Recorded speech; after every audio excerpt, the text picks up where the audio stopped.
Le panafricanisme. Pour certains, c'est l'espoir, la réponse à des siècles de division et de soumission. Pour d'autres, c'est une idéologie dépassée, un rêve sans base concrète dans un monde globalisé. Mais qu'est-ce réellement? Un levier pour l'avancée de l'Afrique ou un poids ralentissant son développement? Aujourd'hui, nous plongeons dans les racines, les objectifs et les résultats de ce mouvement qui continue de façonner le continent. Le panafricanisme naît d'une idée simple, mais révolutionnaire: l'unité de tous les peuples d'Afrique, dans et hors du continent. En réponse à des siècles d'exploitation coloniale, des penseurs comme W.I.B. Du Bois et Marcus Garvey ont prôné la solidarité des Noirs à travers le monde. Le Congrès panafricain de 1945, dirigé par Kwame Nkrumah, fut un tournant historique. Leur message: l'Afrique doit être libre, l'Afrique doit être unie. Mais le rêve d'unité était-il réaliste? Ou était-ce une simple réponse idéaliste à la violence coloniale?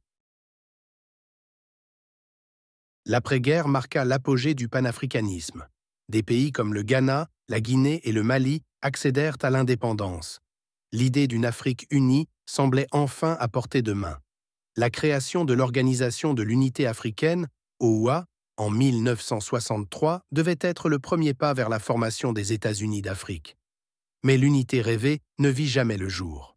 Conflits d'intérêts, nationalisme naissant, ingérences extérieures, l'Afrique post-indépendance se retrouva morcelée, plus divisée que jamais.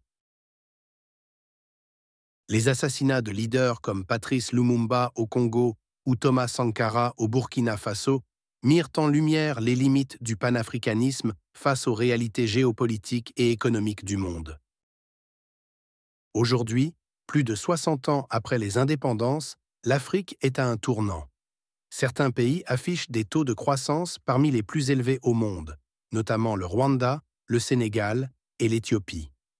La zone de libre-échange continentale africaine, ZLECAF, lancée en 2021, symbolise l'esprit panafricaniste moderne, économique et pragmatique.